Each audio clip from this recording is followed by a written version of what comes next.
Hello student, my name is Vijay. आप सभी लोगों का बहुत बहुत स्वागत है इस ई पाठशाला की वीडियो लेक्चर सीरीज में। क्लास 11th और 12th के बच्चों के लिए पॉलिटिकल साइंस का बहुत अच्छी तरीके से इस कंप्लीट पैकेज वीडियो में हमने आपको सारी चीजें देने की कोशिश करी है। करना क्या होगा, अगर मान लीजिए कि आपको वीडियोस देखनी है तो आप जाइए, आप हमारी प्लेलिस्ट सर्च आउट कर सकते हैं। प्लेलिस्ट हमने वीडियो के डिस्क्रिप्शन में लिंक दे दिया है, एक एक करके सारी वीडियो आप देख सकते हैं। अब मान लीजिए कि आपको नोट्स चाहिए, तो नोट्स के लिए क्या है दोस्तों, नोट्स के लिए हमने ये सारे के सारे नोट्स फ्री ऑफ कॉस्ट अपने ई पाठशाला ऐप पे अपलोड किया हुआ है। और हमने ये सारी चीजें बच्चों को बहुत बहुत ही मतलब कम प्राइजेस में रखी हुई है, 9 रुपए में रखी हुई है हमने। कोई 9 रुपए बड़ी बात नहीं है जब आपको ये सारी की सारी चीजें एक्सेस हो जाती है। सो आई होप ये वीडियो आपको मदद करेगी अपनी प्रिपरेशन के लिए। जल्द ही हम लोग लाइव सेशन करने वाले हैं सारे बच्चों के लिए, चाहे वो 11th क्लास के बच्चे हिस्ट्री वाले हो, पॉलिटिकल वाले हो, ज्योग्राफी वाले हो। So in this video primary activity की बात करी जा रही है, इसी वजह से यहाँ पे आप देखेंगे इकोनॉमिक एक्टिविटी, मतलब ऐसी ह्यूमन एक्टिविटी जो पैसा जनरेट कर सकती हो। कौन सी ह्यूमन एक्टिविटी? देखिए, एक्टिविटी बहुत सारी होती है।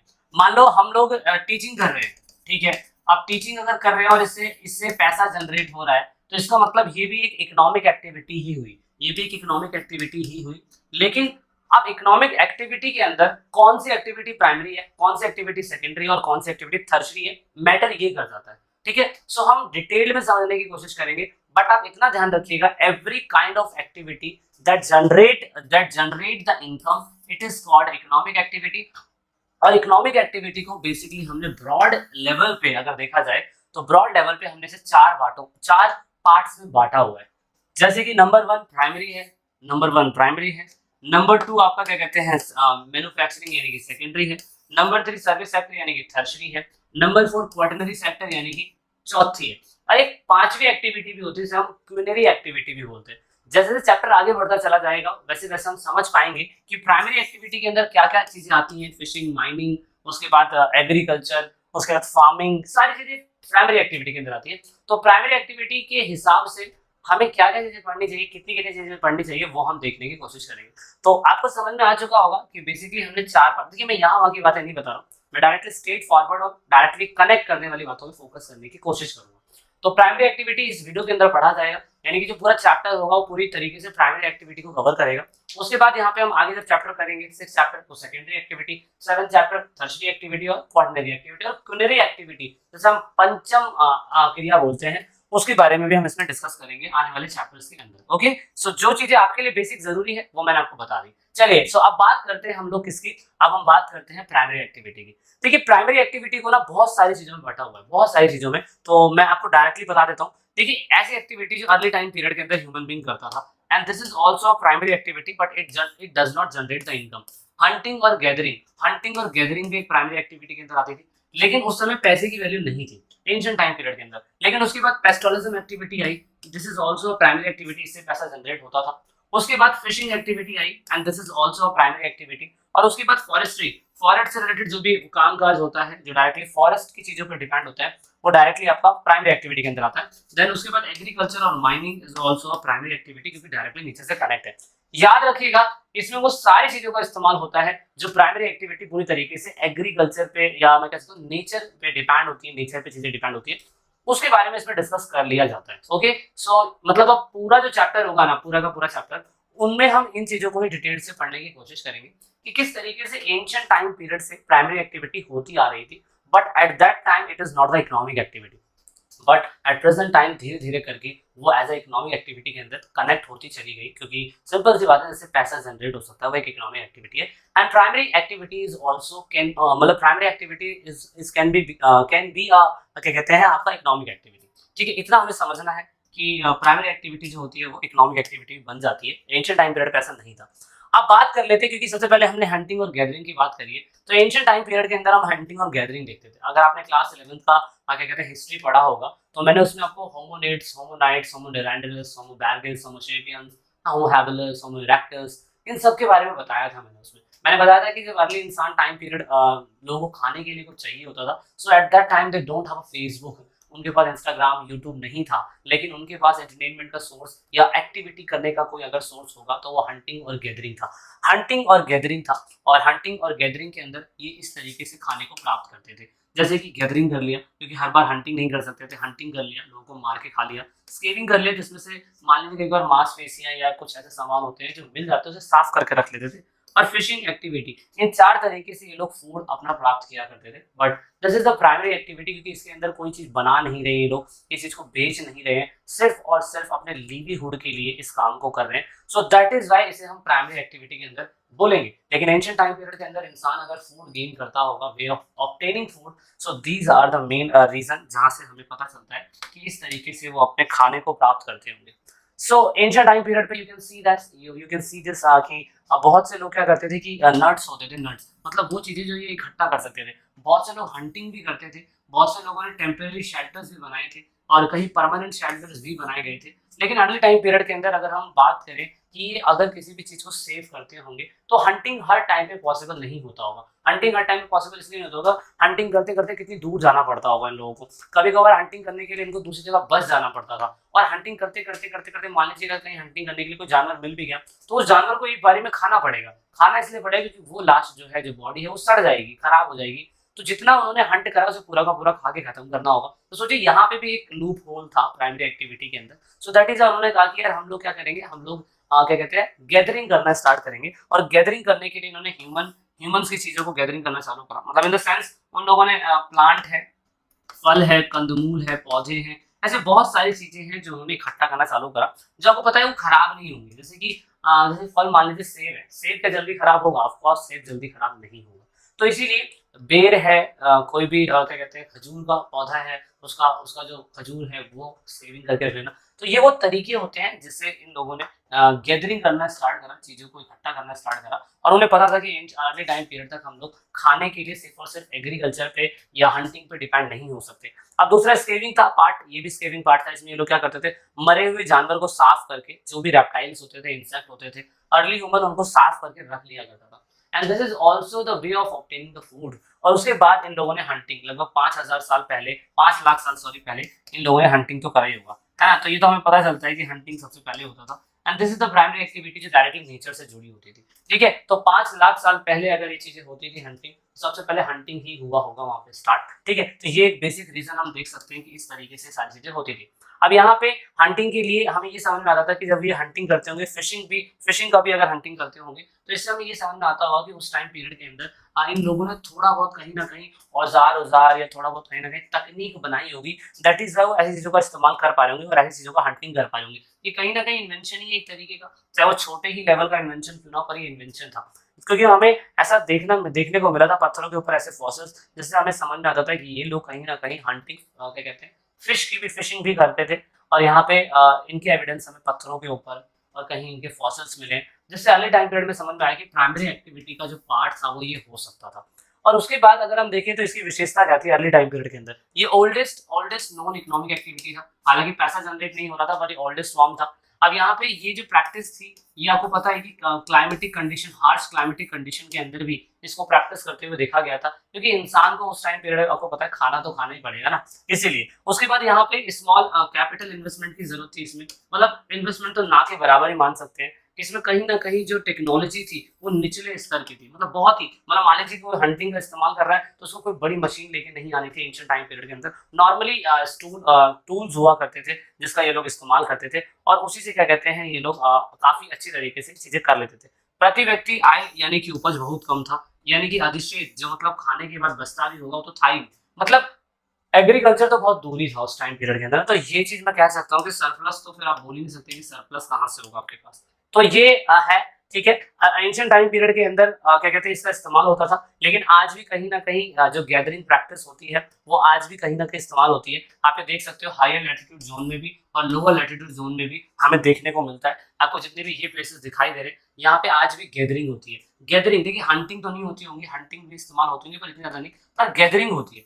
गैदरिंग समझते क्या होता है, ये भी एक प्राइमरी एक्टिविटी का एक पार्ट है। क्योंकि आपने देखा होगा कि बहुत सी ऐसी चीजें होती हैं जिसका इस्तेमाल हम गैदरिंग करने के लिए आज भी इस्तेमाल करते हैं। बहुत से गांव के अंदर महुआ होता है जो दारू बनाने के लिए इस्तेमाल करा जाता है, तो उसकी गैदरिंग करी जाती है। गैदरिंग करेंगे तो उससे पैसा जनरेट होगा, पैसा जनरेट होगा तो of course it can be a part of economic activity. तो अर्ली टाइम पीरियड के अंदर जो गैदरिंग होती थी उसमें पैसा जनरेट नहीं होता था, because it is the oldest form of क्या कहते हैं, इकोनॉमिक एक्टिविटी। लेकिन उसके बाद क्या कहते हैं, जब ये एक्टिविटी दूसरे लेवल पे आई, दूसरे एट प्रेजेंट टाइम लेवल पे आई, तो ये जो एक्टिविटी हुई ये थोड़ी सी बड़ी हो गई, थोड़ा बड़ा हो गया ये। सो दैट इज वाई आप देखेंगे कि आज की डेट में भी हम गैदरिंग करते हैं। आप ये गम देख सकते हैं, ये गम, ये दूध जो है इसका इस्तेमाल गैदरिंग के लिए करा जाता है। और आपको पता होगा कि इस गम से ही च्युइंगम बनता है, इस गम से ही च्युइंगम बनता है। और यहाँ पे याद रखिएगा ज़पोटा ट्री है ये, जिससे इसकी गैदरिंग करी जाती है। और अगर आपको पता हो the name of the part of chewing gum after flavouring is gone, it is called the chicle. मतलब जो भी हम च्युइंगम खाते हैं ना, वो एक गैदरिंग का ही पार्ट है। मतलब ज़पोटा ट्री से इसका इस्तेमाल, इसका गम निकाला जाता है। और इसके अंदर जो मिठास होती है ना, मिठास, उस मिठास को जब तक हम मुंह में रख रहे हैं, जब तक हम उस च्युइंगम को चबा रहे हैं, जब तक वो पार्ट चिकल कहलाता है। ठीक है, इट इज कॉल्ड चिकल। और the name of the part of chewing gum after flavouring gone is called the chicle. मतलब इससे जो चिंगम बनती होगी, इससे चिंगम बनती होगी, उसमें कुछ फ्लेवर डाला जाता होगा, जब जाके वो चिंगम इतनी मीठी है, चबाने में अच्छी लगती होंगी। लेकिन क्या कहते हैं, जो जिससे चिंगम बनता है उसे हम चिकल कहते हैं। ठीक है, जिससे चिंगम बनता है उसे हम चिकल कहते हैं। इतना आपको ध्यान रखना है। और एमसीक्यू का क्वेश्चन यहाँ से पूछा जा सकता है, यहाँ से पूछा जाता है एमसीक्यू क्वेश्चन, तो इसीलिए चिकल आपको याद रखना पड़ेगा। च्युइंगम का वो हिस्सा जैसे हम चबाते हैं और एक गैदरिंग का ही हिस्सा बन जाता है। दैट प्राइमरी एक्टिविटी के अंदर स्केविंग, गैदरिंग एंड हंटिंग किया करते थे। लेकिन लोगों को समझ में आया कि लंबे समय तक नहीं चल सकता। क्यों लंबे समय तक इसलिए नहीं चल सकता क्योंकि इंसान मान लीजिए कुछ शिकार करने के लिए जा रहा है, इतनी दूर जाएगा शिकार करने के लिए, शिकार करते करते थक भी जाता है, तो शिकार करने के बाद वहीं पर रुक जाएगा। रुकने के बाद जो शिकार करा, मान लीजिए 10 बंदे शिकार करने के लिए गए थे, 5 बंदे ने कहा यार मैं ही जा सकता हूँ, अब हम नहीं रेस्ट करेंगे, तुम जाओ शिकार करने के लिए। अब मान लीजिए बहुत बड़ा जानवर शिकार करा है, अब हाथी मार दिया, शेर मार दिया या जेब्रा मार दिया, मारने के बाद क्या कहते हैं, क्या वो सारा खा सकते हैं? ऑफ कोर्स नहीं खा सकते। जितना खा सकते हैं खाया, नहीं तो फिर वो बर्बाद हो गया। क्योंकि उस टाइम पीरियड पे रेफ्रिजरेटर जैसे नाम की कोई चीज़ थी नहीं। ये मैं एंशिएंट टाइम पीरियड की बता रहा हूँ, थे वो प्राइमरी एक्टिविटी, लेकिन आप नोटिस करेंगे वो चीज़ें नहीं थी। तो उस टाइम के बाद लोगों को समझ में आया कि पेस्टोलिज्म इज ऑल्सो एन एक्टिविटी, और जो सेकेंडरी एक्टिविटी का ही, प्राइमरी एक्टिविटी का ही पार्ट है। और पेस्टोलिज्म का मतलब है चरवाहे लोग। Hunting is usual unsustainable activity human being might have through domesticate of animals. कहने का मतलब ये था कि आपने किल कर दिया, किल करने के बाद आपने क्या करा, वो तो खत्म है। खत्म होने के बाद जितना खाया जा सकता है उतना ही खाया जाएगा, और उसके बाद तो कुछ कर ही नहीं सकते हो। लेकिन लोगों को समझ में आया कि यार क्यों ना इसको पाल लिया जाए, और पालने के बाद इसको जब ही काटा जाए, जब कोई पार्टी हो, जब क्या कहते हैं कोई प्रोग्राम हो, जब कोई इवेंट हो, जब ही करा जाए ना, या जब जरूरत हो खाने के लिए। जरूरी है ना, इंसान 24 घंटे मांस तो नहीं खा सकता ना। ऐसी अर्ली टाइम पीरियड क्या है, इंसान 24 घंटे मांस नहीं खा सकता था। तो अब आप नोटिस करेंगे इंसानों को डोमेस्टिकेशन जैसी चीजें आ गई, और दिस इज कॉल्ड द पेस्टोलिज्म। पेस्टोलिज्म का मतलब क्या होता है वो हम इस वीडियो के अंदर समझेंगे, और हम धीरे धीरे समझने की कोशिश करेंगे चैप्टर प्राइमरी एक्टिविटी की तरफ कहाँ जा रहा है।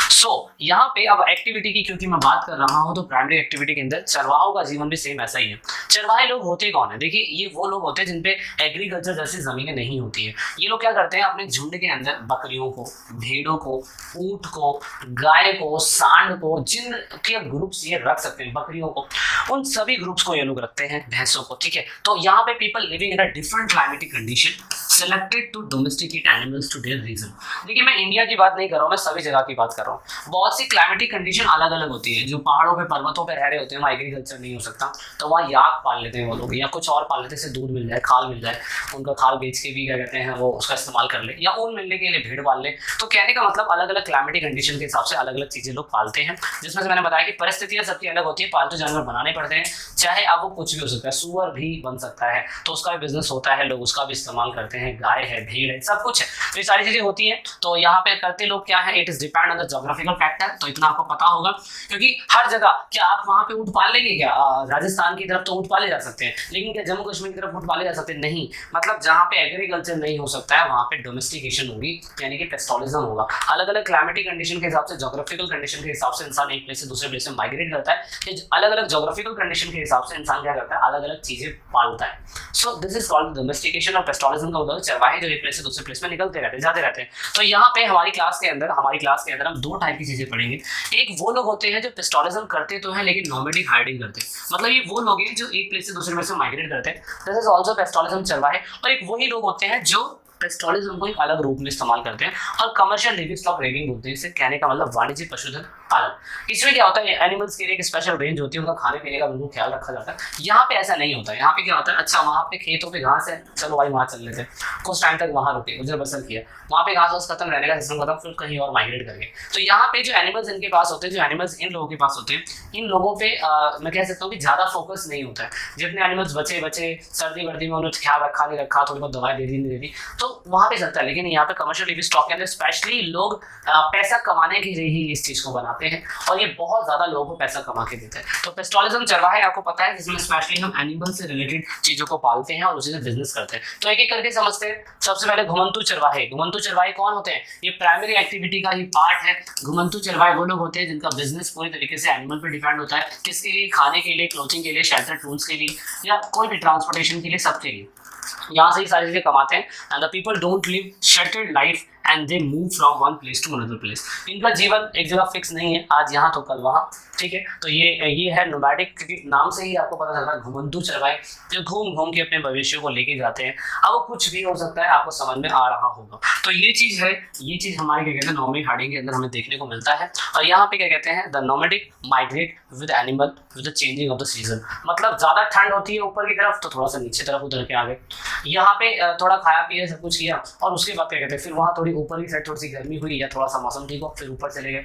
सो दिस इज और हमारी जोग्राफिकल लैंग्वेज में इसको क्या कहा जाता है? जोग्राफिकल लैंग्वेज में ट्रांस ह्यूमन कहा जाता है। ट्रांस ह्यूमन का मतलब ये हो गया कि जब एक प्लेस से दूसरे प्लेस पे लोग पानी की तलाश में, खाने की तलाश में, जानवरों के रहने की तलाश में एक प्लेस से दूसरे प्लेस में माइग्रेट करते रहते हैं। This is called transhumance, ठीक है। ट्रांस ह्यूमन है, बहुत ईजी आपके लिए, ज़्यादा बड़ी बात नहीं है। तो यहाँ पे अब ऐसा बोला जाता है pastoralism nomadic is associated with 3 important region. तो हमारे इंडिया के अंदर नहीं, पूरे वर्ल्ड के अंदर पेस्टोलिज्म का इस्तेमाल होता है और अलग अलग जगहों पे, अलग अलग रीजन के अंदर हम देख सकते हैं कि पेस्टोलिज्म होता है। अंटार्कटिक शोर ऑफ नॉर्थ अफ्रीका आप देख सकते हैं, अंटार्कटिक शोर ऑफ नॉर्थ अफ्रीका, यहाँ पे जितना भी अंटार्कटिक ओशन का सोर्स दिखाई दे रहा है, यहाँ की साइड के अंदर क्या कहते हैं इसका इस्तेमाल करते हैं। मंगोलिया है, सेंट्रल चाइना है, उसके बाद यूरेशिया का पार्ट है, यूरेशिया का पार्ट है, ये सारा का सारा यूरेशिया का पार्ट है। उसके बाद यहाँ पे कुछ साउदर्न वेस्ट अफ्रीका है, मेडागास्कर के इधर के प्लेसेस है। उसके बाद अपना तो इंडिया का थोड़ा सा यहाँ पे राजस्थान, गुजरात, ये पाकिस्तान का इलाका है। यहाँ के इलाकों के अंदर हम देख सकते हैं कि यहाँ पे नॉमैडिक हाइडिंग होती है और आज भी होती है। तो ये 3 बेसिकली रीजन है। आपके पेपर के अंदर फिल करने के लिए नहीं पूछा जाएगा, आपसे ट्रांसह्यूमन पूछ सकते हैं, एमसीक्यू के अंदर आपसे पूछ सकते हैं कि कितने टाइप के होते हैं, ये पूछ सकते हैं। बेसिकली सबसे ज्यादा कहाँ रहते हैं, ये पूछ सकते हैं। तो इतना आपको पता होना चाहिए, बिकॉज 12th क्लास के स्टूडेंट है।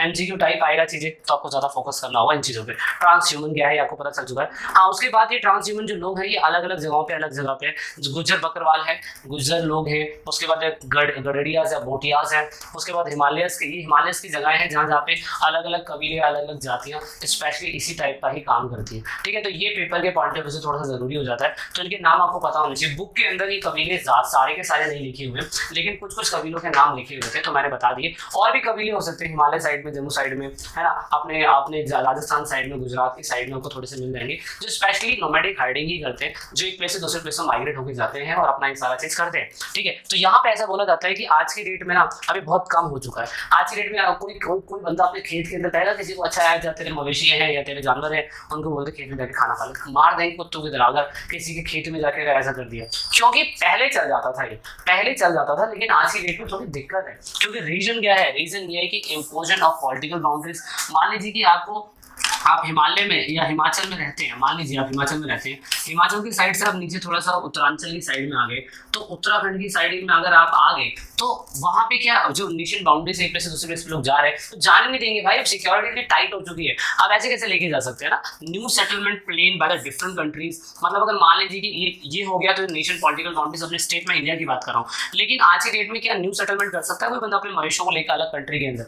पॉसिबल ही नहीं भाई आज की डेट में। आप अपने ही इलाके के अंदर थोड़ा बहुत कर सकते हो, घुमंतू चरवाही, लेकिन वो पुराने जमाने में होता था कि ऐसे नोमैडिक हाइडिंग हो जाते थे। लेकिन आज की डेट में दिक्कत है, आज सिलेक्टेड प्लेसेस पे ही लोग लेके जाते हैं और वहीं पे ही उनको खिला पिला सकते हैं। आप माइग्रेशन अब नहीं कर सकते हो, अब आप ये कर सकते हो, इसे बोलते हैं कमर्शियल लिव स्टॉक रेडिंग। इसका मतलब ये कि अगर आपके पास जानवर है तो भैया अपनी प्लेस रखो, अपना ही सब कुछ रखो, अपना ही बाड़ा बनाओ, रेंज बनाओ, खिलाने पिलाने की व्यवस्था करनी तो अपनी जमीन पे ही करो, जो क्योंकि प्रॉफिट वो बंदा कमा रहा है तो आप किसी दूसरे का नुकसान कैसे कर सकते हो। तो इसीलिए ये वाली फार्मिंग जो है ये आपकी प्राइमरी एक्टिविटी के अंदर ही आती है, लेकिन जहाँ लोग एग्रीकल्चर पसंद करना नहीं करते हैं वहाँ पे ये लोग ये करते हैं। तो this is the primary activity जहाँ पे जानवरों को एक अच्छे ऑर्गेनाइज मैनर के अंदर पाला जाता है, ऑर्गेनाइज तरीके से जानवरों को पाला जाता है। और ऑर्गेनाइज तरीके से जानवरों को जब पाला जाता है तो सिंपल सी बात है, उनको खाने पीने के लिए अलग से रेंज होती है और उनका एक परमानेंट रेंज होता है जहाँ पे बेटा दबा के खाओ, दबा के करो। तो ये सीन यहाँ पे होता है, स्थायी रेंज बोलते हैं इसे। और उनके लिए अगर आप देखिए तो यहाँ पे स्पेशली एनिमल्स के लिए एक ऑर्गेनाइज साइंटिफिक मैनर होता है, नंबर डाल दिए जाते हैं कि इसका नाम हुआ है। गाँव वाला सीन जो है कि हरिया को लिया, काली को लिया, फलाना लिया, उसको लिया, वो नाम काम है, लेकिन यहाँ पे एक बिजनेस हो रहा है। बिजनेस के हिसाब से यहाँ पे लोगों को सही तरीके से एनिमल्स को, एक एक एनिमल्स को सही तरीके से ट्रीट करा जाएगा, नहलाना धुलाना, कोई प्रॉब्लम हो, कोई बीमारी हो गई, उसके इंप्रूवमेंट पे, उनके डिसीज में, उनकी कंट्रोल कंडीशन, ऐसा नहीं कि गर्मी में तो पंखा लगवा दिया, लाइट लगवा दी, सही तरीके से एक अच्छा खाना खिलाया जा रहा है और हर चीज की केयर करी जा रही है। समझे, नॉमेडिक हाइडिंग के अंदर इतना कुछ नहीं होता था, वहाँ पे जितना होता था उतना ही करते थे, लेकिन ज्यादा नहीं। लेकिन यहाँ पे क्या हो रहा है, स्पेशली केयर हो रही है, तो ये चीजें बहुत मैटर कर जाती है। और यहाँ पे आप देखेंगे कि जरूरी नहीं है कि यहाँ पे सिर्फ और सिर्फ ये लोग उनके लिए स्पेशली एक फील्ड बना दिया। The commercial livestock rearing is the practice on the permanent field and known as range. मैंने आपको बता दिया कि रेंज में ही सिर्फ और सिर्फ इनके लिए खाने पीने का सिस्टम होता है। And the number of animal in the range keep according to the crime capacity of the passion. और ऐसा नहीं कि इतना बड़ा जमीन है, इतनी बड़ी जमीन है, इसके अंदर 100 लोगों को भेजना, नहीं, इतनी बड़ी जमीन है तो यहाँ पे 10 लोगों को ही, 10 एनिमल्स को भेजा जाएगा कि आराम से खाएंगे। जरूरी नहीं है कि वहाँ कुत्ते की तरह मारा मारी हो रही है, ऐसा बिल्कुल नहीं होगा। ठीक है, तो ये एक परमानेंट लिव स्टॉक होता है इनका, जहाँ पे करते हैं। इंडिया के अंदर तो नहीं होता आज के डेट में, ये थोड़ा बहुत ही होता है, जैसे हम मिक्स फार्मिंग के रूप में कह सकते हैं। लेकिन इंडिया के बाहर बहुत जगहों पे, न्यूजीलैंड, ऑस्ट्रेलिया, अर्जेंटीना, उर्गिया, यूनाइटेड स्टेट ऑफ अमेरिका, इधर की कंट्री के अंदर कमर्शियल लिव स्टॉक बहुत ज्यादा होता है, क्योंकि यहाँ पे। तो हम ये देखने की कोशिश करेंगे कि किस तरीके से कहीं ना कहीं क्या कहते हैं, आपका जो एग्रीकल्चर है ना, वो भी कहीं ना कहीं प्राइमरी एक्टिविटी का ही हिस्सा होता है। क्योंकि एग्रीकल्चर के अंदर हम डायरेक्टली नेचर बेस्ड चीजें करते हैं, नेचर से ही हमने सब कुछ लिया है और उसी से ही हम प्रोडक्शन कर रहे हैं, और उसमें ये प्राइमरी एक्टिविटी के अंदर ही आता है, क्योंकि हम इसमें से कुछ बदल नहीं रहे हैं। तो एग्रीकल्चर के भी टाइप होते हैं, आपको पता है क्या? क्योंकि चैप्टर बहुत बड़ा है तो इसलिए मुझे इसे पार्ट में बनाना पड़ेगा। तो एग्रीकल्चर के जो 2 टाइप होते हैं, उन दोनों टाइप के अलग अलग पार्ट के आज क्या कहते हैं वीडियोस आएगी। तो यहाँ पे 2 टाइप हमें समझना होगा, लेकिन हमें जानना होगा कि agriculture practice under the multi combination of physical and socio-economic condition which give rise to different type of agriculture system। हमें पता है कि देखिए एग्रीकल्चर ऐसा तो नहीं है कि सिर्फ और सिर्फ नदर्न प्लान के अंदर ही एग्रीकल्चर हो रहा है, ऐसा बिल्कुल नहीं है। क्योंकि हमारा जो ज्योग्राफिकल एरिया है ना भारत का, कहीं पठार है, कहीं पे पर्वत है, कहीं पे झरने, कहीं पे कोस्टल लैंड है, कहीं सब कुछ अलग अलग है। तो इसलिए फिजिकल और सोशो और इकोनॉमिक फैक्टर मैटर कर जाते हैं कि किस तरीके से हमें क्या कहते हैं इन चीजों को बनाना होता है, किस तरीके से हमें एग्रीकल्चर करना होता है। मतलब अगर आपको गेहूं, चावल, गन्ना कुछ भी उगाना है तो यूपी साइड में इसका प्रोडक्शन अलग तरीके से होता है और दूसरी साइड में इसका प्रोडक्शन बिल्कुल अलग तरीके से आपको देखने को मिलता है ना। तो इसीलिए हमें जानना होगा कि पूरे एग्रीकल्चर में मेथड ऑफ फार्मिंग में क्या क्या मेथड इस्तेमाल करा जाता है। दूसरा, अगर एग्रीकल्चर करा जाता है तो डिफरेंट क्रॉप्स कौन कौन सी उगाई जाती है, और साथ में हमें ये भी जानना होगा कि कहीं ना कहीं अगर डिफरेंट क्रॉप्स उगाई भी जा रही है तो वो किस तरीके से दूसरे फॉर्म में भी इस्तेमाल करी जा रही है। कहने का मतलब, अगर हम ये देखें कि एग्रीकल्चर के अंदर क्या लिव स्टॉक रेयरिंग होता है, तो लिव स्टॉक रेयरिंग होता है, ये हमने पहले भी पढ़ लिया था। हम किस मेथड का इस्तेमाल कर रहे हैं, कौन सी क्रॉप का इस्तेमाल कर रहे हैं, मेथड में कौन से सीजन में कौन सी क्रॉप उगाई जा रही है, ये सारे एग्रीकल्चर के एक इंपॉर्टेंट पहलुओं में से एक आते हैं। सो दैट इज हमें इन सारी चीजों को बहुत आसानी से समझना होगा, और आप बहुत आसानी से समझ जाएंगे, कोई बड़ी बात इसमें है नहीं। तो टाइप ऑफ एग्रीकल्चर में सबसे number 1 subsistence agriculture, this is called जीवन निर्वाह कृषि। दूसरा है हमारा कमर्शियल एग्रीकल्चर, यानी कि वाणिज्यिक कृषि। मतलब ये वो एग्रीकल्चर है, सब्सिस्टेंस एग्रीकल्चर और वाणिज्यिक कृषि एग्रीकल्चर, सॉरी कमर्शियल एग्रीकल्चर, मैं दोनों में बता रहा हूँ ताकि बच्चों को समझ में आ सके। देखिए कुछ ऐसी हमारे पूरे इंडिया के अंदर सिर्फ 2 ही टाइप की खेती होती है, इन दोनों टाइप की ही खेती होती है। तो यहाँ पे दोनों टाइप खेतियों में से आपने भी रियल लाइफ के अंदर ही खेती देखी होगी। अब यहाँ पे समझने वाली बात ये है कि कौन सी खेती किस लेवल पे होती है और कौन सी खेती किस लेवल पे होती है। तो सबसे पहले हम देखते हैं सब्सिस्टेंस एग्रीकल्चर। इसमें क्या होता है, इसमें बेसिकली 2 ही टाइप की हमें देखने को मिलती है, प्रिमिटिव सब्सिस्टेंस, और उसके बाद मिलता है हमें इंटेंसिव सब्सिस्टेंस, मतलब छोटे लेवल पे, और इसके भी हमें अलग पार्ट देखने को मिलते हैं। कमर्शियल में हम प्लांटेशन देख लेते हैं, कमर्शियल ग्रेन फार्मिंग देख लेते हैं, उसके बाद फिर हम देख लेते हैं मिक्स फार्मिंग देख लेते हैं, उसके बाद हम डेयरी फार्मिंग देख लेते हैं। तो कमर्शियल वाला वीडियो अलग पार्ट में आएगा, लेकिन हम बात करेंगे सब्सिस्टेंस एग्रीकल्चर में से। मैं आपको सिर्फ एक छोटा सा डिफरेंशिएट बता देता हूँ। छोटा सा डिफरेंशिएट ये है, मान लीजिए प्लॉट है, जमीन का एक हिस्सा है, तो सब्सिस्टेंस एग्रीकल्चर क्या होता है, उस एग्रीकल्चर के अंदर आप देखते हैं कि जितना बड़ा प्लॉट आपके पास है ना, उसमें से प्लॉट में से आप थोड़ा बहुत हिस्सा सिर्फ और सिर्फ सेल करने के लिए, बेचने के लिए इस्तेमाल करते हैं, और मोस्टली हिस्सा आप अपने जीवन निर्वाह के लिए, अपनी फैमिली के लिए, अपने खान पान के रखते हैं। दैट इज ऐसे बोलते हैं जीवन निर्वाह कृषि, मतलब जीवन निर्वाह मतलब जीवन निर्वाह करने वाली कृषि। इसमें ज्यादातर पार्ट एग्रीकल्चर का फैमिली अपने ऊपर इस्तेमाल करती है, अपने ऊपर खर्च करती है। दैट इज वाई इसको हम क्या बोलते हैं, जैसे हम सब्सिस्टेंस एग्रीकल्चर बोलते हैं, जीवन निर्वाह कृषि बोलते हैं। जबकि कमर्शियल एग्रीकल्चर ये बहुत बड़े प्लॉट पे होती है, बहुत बड़ी जमीन पे होती है, इसमें बहुत पैसा लगता है। तो इसमें क्या होता है, इसमें मोस्टली हिस्सा ज्यादातर हिस्सा, ये सारा का सारा मतलब ज्यादातर हिस्सा सारा का सारा सेल करने के लिए इस्तेमाल होता है, सेल कर दिया जाता है, और छोटा बहुत हिस्सा, थोड़ा बहुत बच्चा हिस्सा जो है वो अपने ओन यूज के लिए रखते हैं। ठीक है। तो दोनों में मेन डिफरेंट क्या हुआ, दोनों में मेन डिफरेंट ये हुआ कि सब्सिस्टेंट एग्रीकल्चर के अंदर ज्यादातर हिस्सा अपने पास रखते हैं, कुछ हिस्सा बेच दिया जाता है, थोड़ी बहुत अदर इनकम आ जाए। लेकिन कमर्शियल एग्रीकल्चर के अंदर ज्यादातर हिस्सा बेच दिया जाता है और थोड़ा बहुत नामात्र जितना जो वो अपने पास रखा जाता है। तो मेन डिफरेंट ये है। तो इसलिए हम सबसे पहले सब्सिस्टेंस एग्रीकल्चर देखेंगे। हम देखेंगे कि इसमें किस किस टाइप की चीजें आती है और क्या है। तो सब्सिस्टेंस एग्रीकल्चर देखिए प्रिमिटिव कैसे हो गई। अब होता क्या, देखिए सब्सिस्टेंस एग्रीकल्चर जो होता है ना, उसमें क्या होता है कि प्लॉट कितना भी बड़ा हो और घर की फैमिली के मेंबर होते हैं उसमें, और 3-4 लोग और काम कर लेते हैं, उसमें ज्यादा हाई फाई टेक्नोलॉजी की जरूरत नहीं पड़ती है। और आज से बहुत साल पहले primitive agriculture is a part of subsistence agriculture. अरे प्रिमिटिव एग्रीकल्चर क्या है, देखो अगर आपको एंशिएंट टाइम पीरियड के अंदर याद हो, एंशिएंट टाइम पीरियड के अंदर, तो एंशिएंट टाइम पीरियड के अंदर लोगों के पास यूरिया, फर्टिलाइजेशन या खाद वाद कुछ था ही नहीं, पेस्टिसाइड्स था ही नहीं, खरपतवार को निकालने के लिए, मारने के लिए दवाइयां ही नहीं थी। तो लोग क्या करते थे, लोग उस टाइम पीरियड के अंदर जो भी अवेलेबल होता था मार्केट के अंदर, नहीं जो लोकली मिल जाता था, जैसे मान लीजिए गोबर की खाद है, गोबर है, गोबर को खाद बना लेना, राख है उसको खाद बना लेना, मतलब उसमें कोई हाई फाई टेक्नोलॉजी नहीं है, बैल है, बैलों से ही खेती करी जा रही है, उसमें कोई टेक्नोलॉजी का इस्तेमाल नहीं करा जा रहा है। This is called primitive agriculture. वो सब्सिस्टेंस का पार्ट ही है, और उसमें कोई ट्रैक्टर नहीं, कोई थ्रेशिंग मशीन नहीं, कोई मतलब इतना ज्यादा इक्विपमेंट का इस्तेमाल नहीं करना, कुदाल फावड़ा हो सकता है बस, ज्यादा नहीं। लेकिन अगर प्रोडक्शन की बात करें तो प्रिमिटिव एग्रीकल्चर में प्रोडक्शन ज्यादा नहीं होता था, ठीक है। तो इसीलिए प्रिमिटिव एग्रीकल्चर है। And slash and burn is a part of primitive agriculture. अब स्लैश एंड बर्न जो है वो क्या कहते हैं, फायर एंड बर्न लिखा हुआ है, slash and burn, fire and burn, वही है सेम। होता क्या है, इनके पास खाद तो होती नहीं थी, तो क्या करते थे, मान लीजिए कि एक खेत के ऊपर क्या कहते हैं गेहूं लगाया है या चावल लगाया है, मान लेते हैं गेहूं लगाया है, ठीक है।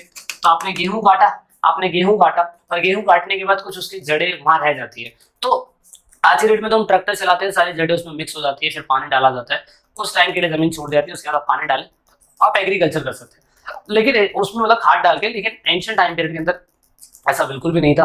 आपको अगर आपने एक फसल ले ली है तो दूसरी फसल लेने के लिए आपको जमीन की क्षमता को, एफिशिएंसी को बढ़ाना तो पड़ेगा ना। खाद तो लानी पड़ेगी, बट दे डोंट हैव खाद। इतना बड़े लेवल पे गाय कितना गोबर कर देगी या कितना वो स्टोर कर लेंगे कि उसको पूरे खेतों के अंदर डाला जा सकता है, बहुत नामात्र होता है। उसमें पावर तो होती है, लेकिन उस टाइम पीरियड के अंदर वो इतना इनफ नहीं होता था, लेकिन लोग इस्तेमाल करते थे। तो लोग क्या करते थे, लोग करते ये थे कि एक फसल काटने के बाद उस प्लॉट के हिस्से को जला देते थे। जलाने की वजह से जो जलने के बाद जो भी जलने वाला हिस्सा इस मिट्टी के अंदर मिलता होगा, उसमें फिर बारिश होती होगी, और उसके बाद एक कुदाल से या फावड़े से इसको खोदते होंगे, और कुछ टाइम के लिए जमीन को छोड़ जाता हो। इससे जमीन के अंदर फर्टिलाइजेशन जो था वो बढ़ जाता होगा। That is why this is the primitive agriculture, ठीक है। इतना आपको समझ में आ गया होगा, क्योंकि ये सब्सिस्टेंस एग्रीकल्चर ही होगा। मतलब आप बहुत बड़ी जमीन के अंदर ऐसा नहीं कर सकते कि आपने 12-12 किले जो है वो पूरा जला दिए, इतनी बड़ी आग लग जाएगी, बुझाते बुझाते मतलब आपकी हालत खराब हो जाएगी। तो कहने का मतलब सिंपल सा यहाँ पे ये है कि it is known also as slash and burn cultivation. जैसे मैंने आपको बताया कि स्मॉल टूल्स का इस्तेमाल होता है। इंडिया के आज भी बहुत हिस्सों के अंदर मैं कह सकता हूँ स्लैश एंड बर्न फार्मिंग होती होगी, लेकिन गवर्नमेंट ने इसे पूरी तरीके से मना कर दिया है। क्योंकि आप किसी प्लॉट के हिस्से को जलाते हैं ना, तो प्लॉट के हिस्से को जलाने के बाद उसमें छोटे छोटे इंसेक्ट होते हैं ना, वो भी मर जाते हैं। तो इसीलिए सरकार नहीं चाहती कि आप ऐसा करें, जलाएंगे तो प्रदूषण भी फैलेगा, बहुत सारे रीजन होते हैं। दैट इज अभी ये सब मना है, लेकिन शुरुआती समय में जब टेक्नोलॉजी नहीं थी, लोगों के पास ज्ञान नहीं था, तो लोगों को कुछ तो करना पड़ेगा ना। तो that is this is the way जहां से ये एग्रीकल्चर करते थे। तो भारत के ऐसे बहुत सारे हिस्से हैं जहाँ पे आज भी सब्सिस्टेंस एग्रीकल्चर होता है। ये मैप में आप देख सकते हैं, मैप में आपके फिल करने के लिए आ जाए तो आप ध्यान रखिएगा। और यहाँ पे एक और चीज है कि इसको क्या कहते हैं, शिफ्टिंग कल्टीवेशन या स्वीडिंग एग्रीकल्चर भी बोला जाता है। शिफ्टिंग क्यों भाई, मान लीजिए किसी प्लॉट पे आपने खेती करी, आपने इस प्लॉट को जला दिया। जलाने के बाद आपको इस प्लॉट की फर्टिलाइजेशन को लाने के लिए इसको छोड़ना पड़ेगा, आप तुरंत नहीं उगा सकते हो। दैट इज वे आपको दूसरी जमीन पे जाके क्या कहते हैं, एग्रीकल्चर करना पड़ता था। And this is called shifting cultivation. जब आपने एक प्लेस से दूसरे प्लेस पे शिफ्ट कर दिया, तो उसके बाद इसे हम शिफ्टिंग कल्टीवेशन या स्वीडन एग्रीकल्चर के नाम से जानते हैं। ये प्रिमिटिव एग्रीकल्चर का ही पार्ट है। इंडिया के अलग अलग हिस्सों में, वर्ल्ड के अलग अलग हिस्सों में इसको अलग अलग नाम से भी जाना जाता है। इसको लदिंग बोलते हैं, ठीक है ना। ये स्पेलिंग मिस्टेक है यहाँ पे, तो आप इसे चेक कर लीजिएगा कि क्या स्पेलिंग मिस्टेक है। सेंट्रल एशिया के जैसे मिल्पा बोलते हैं, अफ्रीका के अंदर इसको आप देख सकते हैं ये बोलते हैं, श्रीलंका के जैसे चीना बोलते हैं। मतलब शिफ्टिंग कल्टीवेशन को बोलते हैं, ठीक है। किसको बोलते हैं, शिफ्टिंग कल्टीवेशन को, ये याद रखना है आपको। शिफ्टिंग कल्टीवेशन को ये बोला जाता है। इसकी स्पेलिंग मिस्टेक है, आप इसे चेक कर लीजिएगा इसे क्या बोला जाता है। तो ये मुझे कमेंट करके बता दीजिएगा इसका सही आंसर क्या है, ठीक है। मैं चाहूँ कि आपको भी पता चलना चाहिए। जो मिस्टेक्स है वो मिस्टेक से हो जाती है, इंसान है, गलती हो जाती है। तो ये चीज है। आप इतना समझ लीजिएगा बस, बाकी तो सब कुछ भला हो जाएगा। तो यहाँ पे अब अगला पार्ट आएगा, ये वाला आपका क्या कहते हैं कमर्शियल वाला।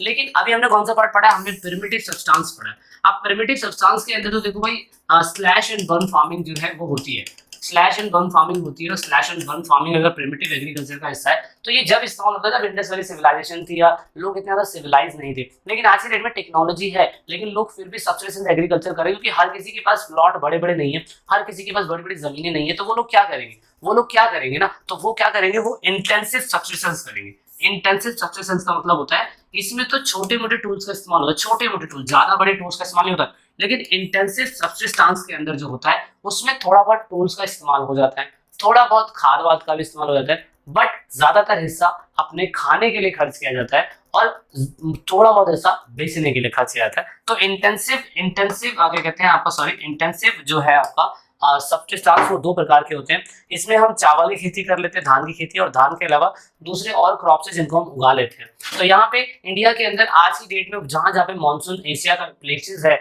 जहां जहाँ पे ऐसी आबादी रहती है वो ज्यादातर ऐसी खेती करती है, मतलब या तो चावल गेहूं उगा रही होती है, ये चावल गेहूं के अलावा बहुत सारी सब्जियां हैं, फल है, वो उगा लिया करते हैं। तो यहाँ पे सबसे पहले डोमिनेंट ऑफ पैडी कल्टीवेशन। तो इंडिया के अंदर जो नॉर्दर्न प्लेन है ना, वो नॉर्दर्न प्लेन एक ऐसा प्लेन है जहाँ पे सबसे ज्यादा देखा गया है, सबसे ज्यादा कि वहाँ पे एग्रीकल्चर होने के चांसेस जो है वो चावल और गेहूं के ज्यादा है। सो दैट इज वाई ये वाला एग्रीकल्चर का डोमिनेशन ज्यादा है। यहाँ पे हम देखते हैं कि फैमिली के ही मेंबर ज्यादातर फार्मर होते हैं, फैमिली के लोग इस काम के अंदर एंगेज होते हैं। नॉर्मली मशीनरी का इस्तेमाल होता है, ज्यादा बड़ी मशीनों का इस्तेमाल होता है, लेकिन छोटे लेवल पे इसकी खेती हो रही है ना, तो इसीलिए। दूसरा उसके अलावा अगर हम देखें तो उसके अलावा ये लोग दूसरी और खेती करते हैं, जैसे कि आपका इन लोगों ने गेहूं उगा लिया, बार्ली उगा लिया, सरगम उगा लिया, है ना। तो ये मतलब गेहूं, सोयाबीन, जौ, सरसों, ये सारी चीजें इन लोगों ने उगा ली। और ये कहीं ना कहीं क्या है, दूसरी मतलब मेन ये इंटेंसिव ही है, मतलब ज्यादातर हिस्सा बेचना नहीं है, अपने पास ही रखना ज्यादातर हिस्सा। और यहाँ पे धान के अलावा यानी कि राइस के अलावा आपको पता है दूसरी और चीजें भी भारत में उगाई जाती है, ठीक है। तो इंडिया में आप देख सकते हैं ये इंटेंसिव सबसे ज्यादा होता है इस इलाके के अंदर। एक मैंने नदन प्लान हमें दिखाई दे रहा है, नदन प्लान पूरा का पूरा यहाँ पे सबसे ज्यादा इस्तेमाल होता है, ठीक है। तो चावल की खेती वैसे भी हम लोग करते हैं ठीक ठाक, तो वो तो आपको पता ही है, ठीक है। तो याद रखिएगा ये छोटे जगहों पे बहुत कम चांसेस होते हैं कि होंगे, तो इसलिए ज्यादा बड़ी जगहों पे ही हमें इसे देखने को मिलते हैं। So let's talk about one by one. So number one is a plantation, क्या कहते हैं एग्रीकल्चर से आप रोपण कृषि बोलते हैं। प्लांटेशन एग्रीकल्चर के अंदर आप देखेंगे कि ऐसे लार्ज स्टेट में प्लांट्स को लगाया जाता है जिसकी वजह से कल्टीवेशन की जा सके। अब यहाँ पे प्लांटेशन एग्रीकल्चर से हम बागान भी बोलते हैं, ठीक है ना, बागान, बड़े बड़े बागानों के अंदर इसको लगाया जाता है। अब इसकी खासियत पता है क्या होती है, इसकी खासियत ये होती है कि इसमें बहुत पैसा लगता है भाई, सिंपल सी बात है, रिस्क है तो इश्क है। तो सेम ऐसा ही जितना ज्यादा अमाउंट पैसे का लगाएंगे आप उतना ही ज्यादा आपकी कमाने की उम्मीद भी होती है। So that is why highly capital investment इसमें होता है। दैट इज वाई प्लांटेशन छोटी जमीनों पे नहीं होता है। इसके अंदर साइंटिफिक मेथड का इस्तेमाल करा जाता है। साइंटिफिक मेथड का मतलब ये होता है कि मान लीजिए कि हमने इस वाले इलाके से बहुत सारा फसल लेना है, बहुत सारा पैसा कमाना है, तो इसमें इंजेक्शन लगाएंगे, अच्छी खाद देंगे और समय समय पे इसको देखते रहेंगे इसमें क्या हो रहा है क्या नहीं हो रहा है। इसकी फर्टिलिटी को बढ़ाने के लिए हमें समय समय पे और ज्यादा काम करना पड़ेगा, समय समय पे हम इसको देखते रहेंगे। दैट इज वाई इसमें साइंटिफिक अप्रोच की जरूरत पड़ती है। आपके खेतों के अंदर जो आपका लोकल खेत है, अगर आप उसमें थोड़ा बहुत प्रोडक्शन कम भी कर दें, उसमें ज्यादा यूरिया ना भी डालें तो चल जाएगा, बट यहाँ पे ऐसा बिल्कुल नहीं होता है। लापरवाही की आखिरी सजा मौत ही है। यहाँ पे अगर आपने लापरवाही करी तो यहाँ पे आपका बहुत तगड़ा लॉस हो जाएगा। सो दैट इज वाई ऐसा होता है। यहाँ पे सिंगल एक ही क्रॉप्स के ऊपर फोकस करा जाता है, कभी कभार दो हो जाती है, लेकिन मोस्टली एक ही उस पे होता है। स्किल मैनेजमेंट सिस्टम बहुत होता है। आप कह सकते हैं कि इसमें जो लेबर्ड होते हैं ना, उनको स्पेशली काम करने के लिए लिखवाया जाता है, क्योंकि घर की जो खेती होती है, घर के जो काम होते हैं, उसके अंदर तो दो चार भाई बंद हो गए या आसपास के किसी बंदे को बुला लिया कि आजा तू, आजा, आज गेहूं लगाना है, आज धान लगाना है, तो तू आजा। लेकिन इसमें ऐसा बिल्कुल नहीं होगा। इसमें स्पेशली लेबर्स लगेंगे, टाइमिंग होगा, स्पेशली तरीके से हर चीज को इसको सही तरीके से मिनिमाइज करके मैक्सिमाइज करके देखा जाएगा किस काम को कैसे करना है, किस काम को कैसे करना है, कब पानी डालना है, कितने टाइम पीरियड के अंदर इसमें दवाई डालनी है, सब कुछ बिल्कुल एक मैनेज और स्किल तरीके से होगा। तो इंपॉर्टेंट क्रॉप्स इसमें ज्यादातर कोको है, रबर है, कॉफी है, ठीक है, और आई थिंक टी भी इसके अंदर है। तो अलग अलग जगहों पे इसे उगाया जाता है। तो प्लांटेशन क्रॉप के लिए आपको पता है कि ज्यादातर हम इसे बेचने के लिए इस्तेमाल करते हैं। That is why this is a plantation crop. I hope आपको समझ में आया होगा। आप इतना भी अगर पेपर के अंदर लिख देंगे तो एग्जामिनर आपको कुछ नहीं कहेगा, मेरा नाम बता देना उसे, बस, और कुछ नहीं, ठीक है। नेक्स्ट अब बात करते हैं, ये आपका मैप है। पेपर में फिल करने के चांसेस बहुत कम है। आपसे पूछे कि भाई आप बताइए प्लांटेशन कृषि कहाँ कहाँ होती है, कहाँ कहाँ पे नहीं होती है, तो बहुत कम चांसेस है पूछने के। हाँ, ये एक्सटेंसिव कमर्शियल ग्रेन कल्टीवेशन क्या होता है।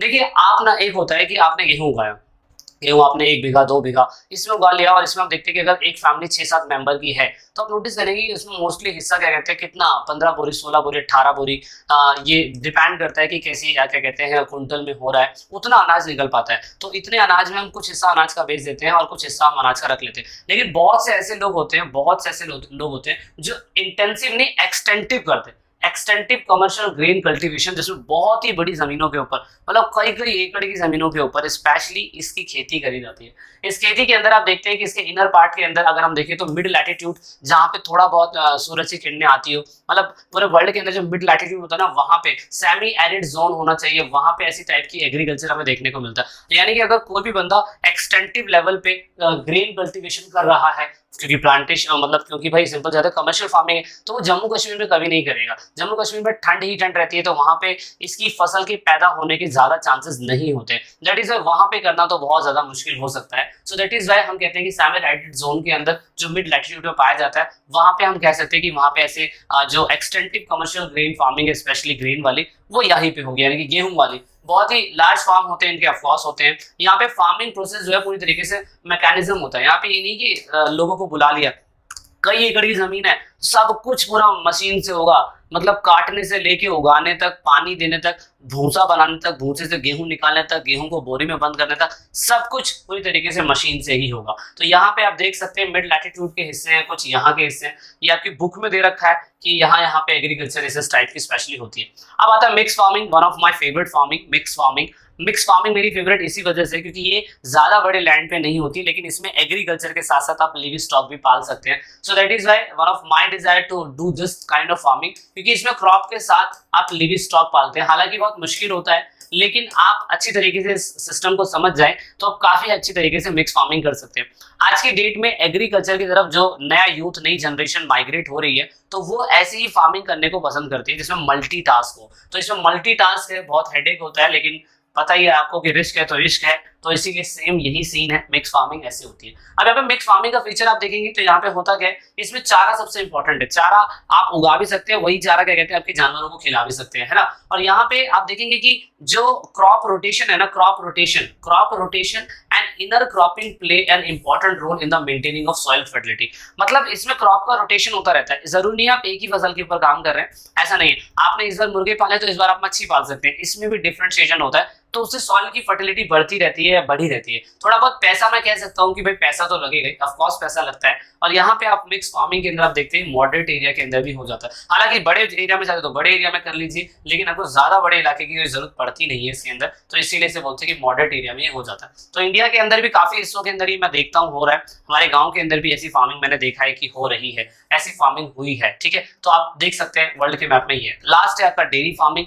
डेयरी फार्मिंग आज की डेट में सभी गुजर भाइयों के पास ये फार्मिंग स्पेशली होती है। तो डेयरी फार्मिंग वैसे तो इंडिया के बाहरी हिस्सों पे तो बहुत ज्यादा होती है। इंडिया में जमीन की शॉर्ट आउट होने की वजह से बहुत कम जगहों पे डेयरी फार्मिंग देखा गया है, लेकिन डेयरी फार्मिंग गुजरात है, उसके बाद राजस्थान के कुछ इलाके हैं, वहां पे भी हमारे इंडिया के अंदर होता है। इसमें मेन है दूध के लिए रेयर करना। आपको पता होगा हमने अपने भारत के अंदर मिल्क रेवोल्यूशन चलाया था, है ना, व्हाइट रेवोल्यूशन आप इसे बोलते हैं। Verghese Kurien, doctor Verghese Kurien is the man of milk man of the India, जिन्होंने अमूल हमें दिया। तो उस टाइम पीरियड के अंदर हमारे पास दूध नहीं था, हम बाहर कंट्री से एक्सपोर्ट से करते थे, लेकिन फाइनली हमने डेयरी फार्मिंग को समझा और इसके फीचर्स हमें ये समझ में आया कि इसमें पैसा तो बहुत लगता है, लेबर भी बहुत लगती है। उसके साथ साथ हम ये कह सकते हैं कि स्पेशल इसके ऊपर हमें क्या कहते हैं, कैटल की ब्रीडिंग के ऊपर काम करना पड़ता है। आप ये देख सकते हो कि इसमें जर्सी कैसी बनी है, ये कैसी बनी है, कैसी बनी है। इसकी मेन ये है कि हमें हेल्थ केयर और यहाँ पे जो अलग अलग टाइप की वैक्सीन इनको लगती है ना, अलग अलग की सर्विसेज इन्हें देनी पड़ती है, इनको सही समय पे खिलाना पिलाना, ये सारी चीजें हैं। और जरूरी नहीं है कि हम मिल्क से ही क्या कहते हैं पैसा कमाएंगे, हम ब्लीडिंग से भी पैसा कमा सकते हैं, ब्रीडिंग से पैसा कमा सकते हैं। तो वो भी एक तरीका होता है। आपको पता होगा कि इंडिया के अंदर आई थिंक विराज है या पता कुछ नाम है किसी सांड का, उससे क्या कहते हैं, उसके स्पर्म से क्या कहते हैं लोग पैसा कमा रहे हैं, कई करोड़ों पैसा कमा रहे हैं। आई थिंक पंजाब या राजस्थान है कहीं जगह। तो मेन इसमें लॉस ये हमें देखने को मिलता है कि इसका कोई रेस्ट सीजन नहीं है। आपने क्रॉप काटी, क्रॉप काटने के बाद आप कुछ टाइम तक रुक सकते हैं, पर उसके बाद यहाँ पे एनिमल्स में ऐसा नहीं है, उन्हें सुबह खाना खाना है तो खाना है, दोपहर में खाना है तो खाना है, आप रुक नहीं सकते, है ना। तो ये एक एग्रीकल्चर हो गया। तो यहाँ पे आप देखेंगे कि इसके फीचर्स यही है कि अर्बन और इंडस्ट्रियल एरियाज के आसपास भी हमें देखने को ही मिलते हैं। मेजर एरियाज वर्ल्ड के आप ये देख सकते हैं जहां पर डेयरी फार्मिंग हो रहा है। तो डेयरी फार्मिंग ज्यादातर यूरोप और यहाँ पे नॉर्थ अमेरिका के प्लेसेस पे हमें देखने को मिलता है। फिर है आपका मेडिटेरियन एग्रीकल्चर। मेडिटेरियन एग्रीकल्चर वो एग्रीकल्चर है, मेडिटेरियन एग्रीकल्चर वो है जो आप देख सकते हैं कि यहाँ पे ये इस हिस्सों के ऊपर ज्यादा होते हैं, क्योंकि इन हिस्सों पे सिट्रस फ्रूट ज्यादा उगाए जाते हैं। और आपको पता है रोमन एम्पायर का इसको हार्ट भी बोला जाता था। तो this is called the Mediterranean agriculture. तो यहाँ पे it is the practice in the country on the either the side of Mediterranean. तो जितनी भी आपको मेडिटेरियन सी की साइड की कंट्रियां दिख रही है ना, यहाँ पे हमें स्पेशली एग्रीकल्चर देखने को मिलता है। आपको पता है कि जो बंदे बियर के शौकीन है, वाइन के शौकीन है, उन सभी को पता है कि ये सारी चीजें सिट्रस फ्रूट यानी कि थोड़े से खट्टे फलों से बनती है, अंगूरों से बनती है। सो दैट इज वहां पे ऐसे एग्रीकल्चर हमें ज्यादा देखने को मिलते हैं। तो वहां पे अगर हम देखने को मिलते हैं तो हमें पता है कि ये चीजें अंगूरों से बनती है, अंगूरों की शहादत से बनती है। सो दैट इज वाई इसे भी हम कमर्शियल एग्रीकल्चर के अंदर ही रखेंगे, क्योंकि मोस्टली इसका ऑफकोर्स बेचने के लिए तो इस्तेमाल करना है ना। सो दैट इज वाई यहाँ पे आप कह सकते हैं कि सिट्रस फ्रूट का एक एग्जाम्पल है जो इस इलाके के अंदर सबसे ज्यादा हमें देखने को मिलता है। तो यानी कि अगर हम वाइन देखें तो ग्रेप से बनती है, बियर देखें तो इसे हम विटीकल्चर बोलते हैं, ठीक है ना। पेपर के अंदर विटीकल्चर क्या होता है ये आपसे पूछ लिया जाता है, तो आप उसे जरूर सर्च करिएगा। एक और होता है जैसे आप ट्रक फार्मिंग भी बोलते हैं, पेपर के अंदर ये पूछा जाता है। और एक होता है हॉर्टिकल्चर, सेरीकल्चर, ये आपने 6-7 क्लासेस में पढ़ा होगा। थोड़ा सा मैं इसमें डाल नहीं पाया, लेकिन आप थोड़ा सा पढ़ेंगे, एक दो मिनट का पैराग्राफ है आपकी बुक के अंदर, आपको बहुत आसानी से समझ में आ जाएगा।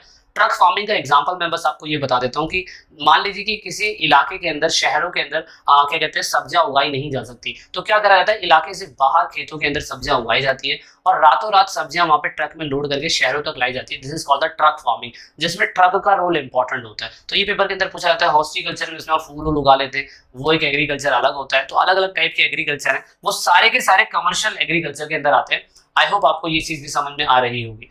तो ये इलाके हैं जहाँ जहाँ पे हमें ये देखने को मिलता है सिट्रस फ्रूट, स्पेशली मेडिटेरियन सी आपको देखने को मिलेगा, कैलिफोर्निया, सेंट्रल चिली है, ऑस्ट्रेलिया है, इधर के प्लेसेस पे हमें ज्यादा देखने को मिलता है। ठीक है, हमने काफी सारे प्राइमरी एक्टिविटी से जुड़े जितने भी क्या कहते हैं सर्कल थे, मतलब जितने भी टॉपिक थे वो हमने काफी हद तक समझ लिए थे।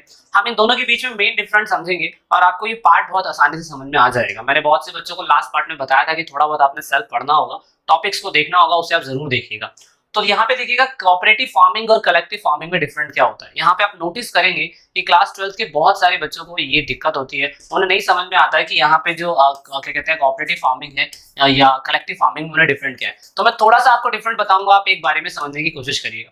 देखिए, कोऑपरेटिव वर्ड से ही आपको समझ में आ रहा होगा सहकारी क्या कहते हैं फार्मिंग यानी कि सहकारी खेती, और यहाँ पे कलेक्टिव होता है सामूहिक खेती। इन दोनों में हिंदी में तो ये डिफरेंट है, शब्दों में ये डिफरेंट आ रहा है, but what is the different.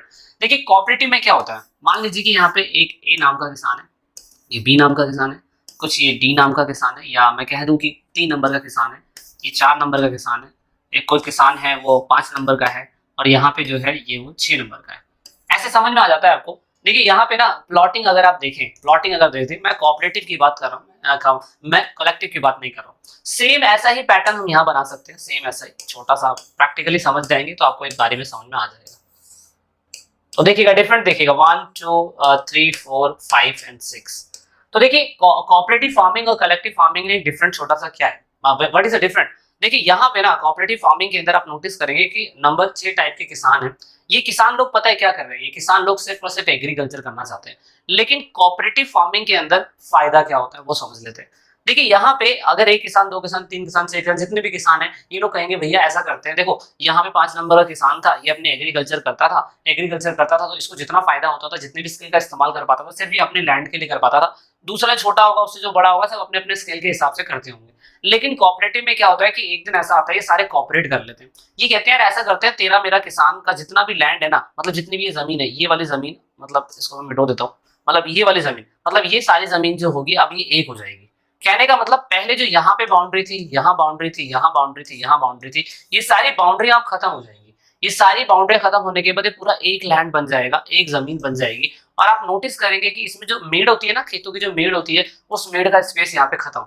अब क्योंकि अगर मान लीजिए कोई भी एग्रीकल्चर कर रहा था अपने यहाँ पे, तो इन मेड़ों के ऊपर नहीं कर सकता था। ये बंदा अंदर भी क्यारियां बनाता होगा, ऐसे ऐसे क्यारियां बनाता होगा, तो इन पे पेड़ नहीं उगा सकता था। तो इससे क्या हुआ कि जमीन जो थी, जो अनवांटेड प्लांट जो यहाँ पे उगते थे, वो अकेले निकालता था ये। लेकिन अब इसको साथ में ग्रुप मिल गया। इसको साथ में ग्रुप क्या मिल गया, इसको साथ में वो पूरे के पूरे वो लोग मिल गए जो अपने छोटे छोटे लैंड में खेती तो करते थे, लेकिन अभी सारे के सारे लोग साथ में आ गए। अभी पूरी जमीन का एक प्लॉट बन चुका है, and this is called cooperative farming. जब 5-6 लोग मिलकर आपस में कोऑपरेट करके फार्मिंग करेंगे, तो क्या होता है, इनकी लेबर, इनका पैसा, इनका स्किल, इनका समय सारा एक साथ आ जाएगा। और जब एक साथ आ जाएगा, जब एक दिमाग जहां लग रहा था वहां 6 दिमाग लगने लग जाएंगे, तो सोचिए इतने सी जमीन के ऊपर कितने ज्यादा प्रोडक्शन को बढ़ाया जा सकता है।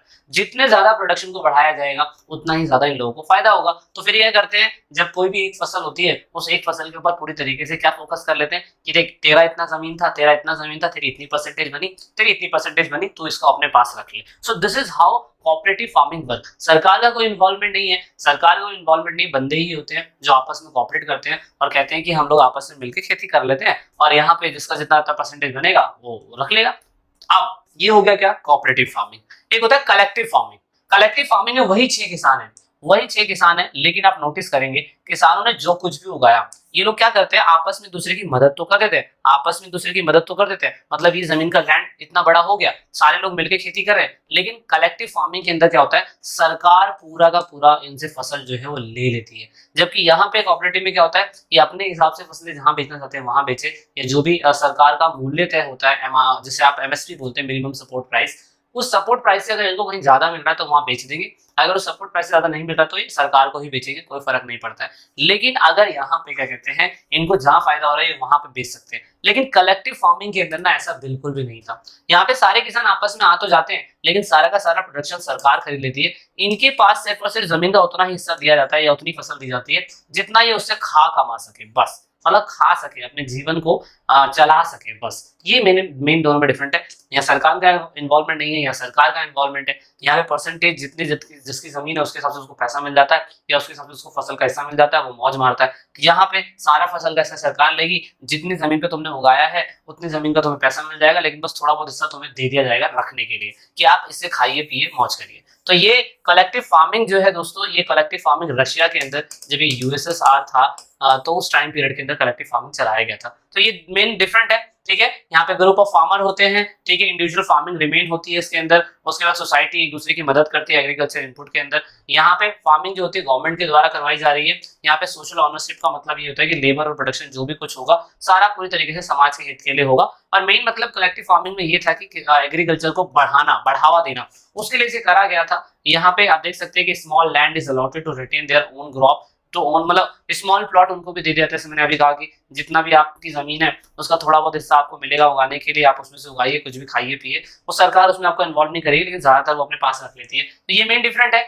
और डिफरेंट देख लीजिए, यहाँ पे आप देख सकते हैं sell the product at the most favourable term. मतलब यहाँ पे जो भी 5-6 बंदों ने मिलकर उगाया है वो सरकार को नहीं देना चाहती, एमएसपी के अकॉर्डिंग नहीं दे सकती, किसी और को बेच दे कोई दिक्कत नहीं है ना। तो यहाँ पे आप देख सकते हैं कि ये लोग सारे लोग मिलकर चीपर रेट के अंदर कोशिश करते हैं कि पैसा कम लगे, क्या कहते हैं, उसके बाद प्रॉफिट ज्यादा हो। तो Denmark, Netherlands, Belgium, Sweden, Italy के अंदर ऐसा ही होता है, जबकि यहाँ ऐसा नहीं होता है। यहाँ पे ईयरली टारगेट सरकार के द्वारा फिक्स होता है। सरकार कहती है इतना चाहिए तो चाहिए, इस फिक्स रेट पे ही हम तुमसे खरीदेंगे, तुम किसी और को बेच ही नहीं सकते हो। और यहाँ पे फिर आप देखोगे कि ज्यादातर प्रोडक्शन का हिस्सा जो फार्मर से ही आता है और बाद में फार्मर्स को बेच दिया जाता है। तो ये कहाँ पे यूज हो रहा है सबसे ज्यादा, यूएसएसआर के अंदर, रशिया के अंदर। अभी भी इसका इस्तेमाल ऐसे ही होता है। एक और एक्टिविटी बची है वो है mining. Mining activity primary activity का सबसे इंपॉर्टेंट हिस्सा है। माइनिंग जो होता है अर्थ की सरफेस के अंदर से निकाली हुई चीजें जो क्रस्ट में हो सकती है या मैं कह सकता हूँ मेंटल के अंदर हो सकती है। 3 लेयर होती है ना, क्रस्ट, मेंटल और कोर। तो यहाँ पे क्रस्ट के ऊपरी वाले हिस्से पे मिनरल्स, वैल्यूएबल मिनरल्स को निकाला जाए पत्थर की फॉर्म में,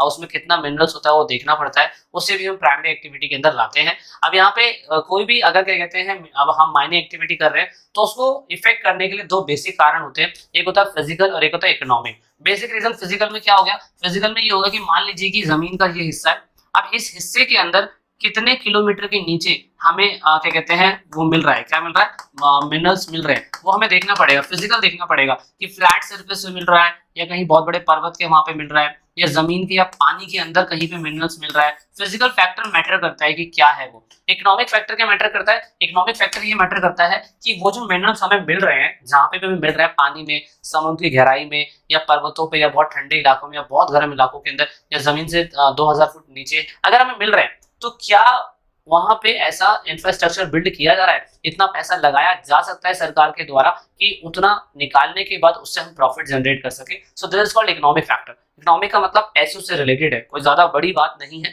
इसीलिए ये 2-4 चीजें हैं जो आप नोटिस करेंगे कि 2 चीजें जो बेसिकली फैक्टर मैटर करती है। फिजिकल का मैंने बता दिया तुम्हें कि भाई डिपेंड करता है कि मिनरल्स का साइज कितना है, कितनी क्वांटिटी में है, कहाँ पे है, ये मैटर कर जाता है। पैसों का मतलब यही होगा कि भाई इतना हम उसमें पैसा लगाएं कि वो हमें फायदा दे सके, है ना। क्योंकि मान लो कि अगर जमीन से 100 किलोमीटर के नीचे है, या मैं बोलूँ जमीन के 20 किलोमीटर नीचे है, तो सोचिए उसके लिए टनल बनानी पड़ेगी, उसके लिए पूरा सिस्टम बनाना पड़ेगा, वर्कर को नीचे लेके जाना पड़ेगा, पूरी लाइटिंग वाइटिंग खुदवाना पड़ेगा। सोचिए बहुत रिस्की होता है। इनके ऊपर से अगर बाढ़ आ जाए, ऊपर से अगर बाढ़ आए तो सारा पानी टनल के अंदर घुस जाएगा, सारे अंदर जो लोग हैं सारे मर जाएंगे। तो ऐसा बहुत मतलब कुछ दिक्कतें होती है, तो हमें वो सोच समझ के चलना पड़ता है। तो इसीलिए अब यहाँ पे माइनिंग के मेथड दो ही टाइप होते हैं जो हमारे यूज होते हैं, एक तो सरफेस के ऊपरी हिस्से पे, और या तो हम भूमिगत अंडरग्राउंड। क्योंकि इसी तरीके से माइनिंग होती है। सरफेस वाली कौन सी होती है, जो ज्यादातर ऊपर ही रहती है, मतलब ज्यादा उसमें इक्विपमेंट की जरूरत नहीं है, ज्यादातर बहुत सस्ती और चीपेस्ट होती है माइनिंग ये। और ये क्लोज टू सरफेस यानी क्रस्ट के ऊपरी हिस्से में होता है।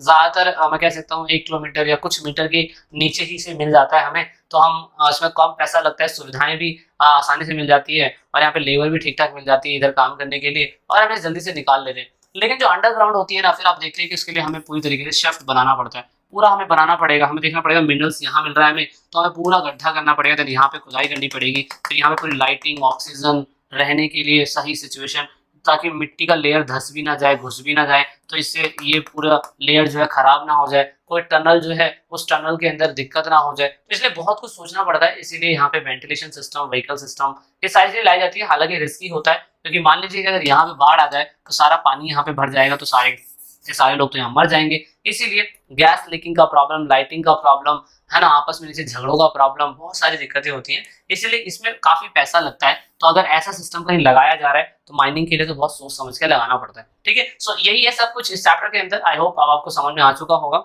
और we have finished this chapter. अब हम सेकेंडरी एक्टिविटी के अंदर जल्दी मिलेंगे। This is it in this video, and take care. जय हिंद, जय भारत।